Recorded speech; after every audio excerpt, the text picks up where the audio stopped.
was Nijjar, a Sikh activist or a Khalistani terrorist? Part 1. Hardeep Singh Nijjar, a Khalistani supporter killed in June, has become the reason for tension between India and Canada. Justin Trudeau, the Prime Minister of Canada, caught the attention of the world on September 18th when he claimed that his government had credible allegations that Indian government agents were involved in the killing of Hardeep Singh Nijjar. Credible allegations of a potential link between agents of the government of India and the killing of a Canadian citizen, Hardeep Singh Nijjar. The protection of our citizens and defense of our sovereignty are fundamental.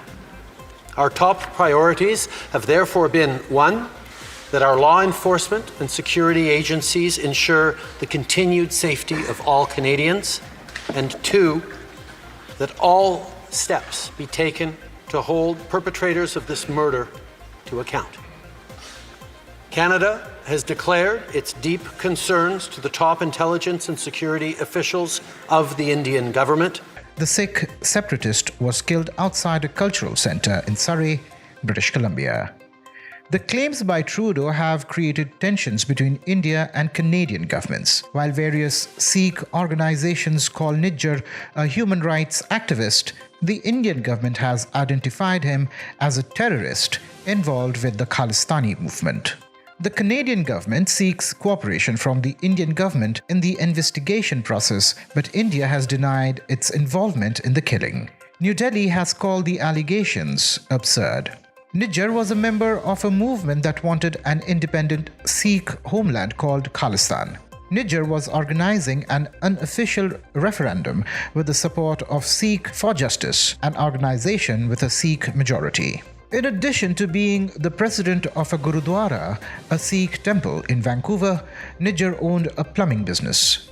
The Gurudwara in Vancouver had a poster of Nijjar that promoted the referendum to be held on September 19th. In an interview in 2016 with the Vancouver Sun, Nijjar dismissed all allegations of him leading a terrorist cell. The Indian media had reportedly claimed that Nijjar was a leader of a terrorist outfit who had received training from Pakistan. Nijjar told the following to the Vancouver Sun: "This is garbage, all the allegations. I'm living here 20 years, right? Look at my record. There is nothing. I am a hard worker. I own my own business in the plumbing." After his death, the World Sikh Organization of Canada spoke highly about Nijjar, calling him an ardent supporter of Khalistan who was involved with peaceful protests against the violation of human rights actively taking place in India and in support of Khalistan. An article published on The Hindu mentions the following.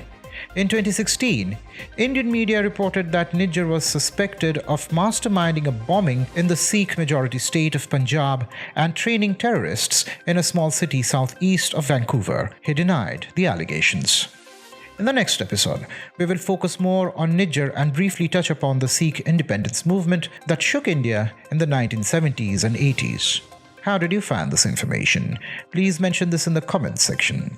We would also like to know the kind of content you want to watch, and we will try to create it for you. For more news and updates, follow Airr News.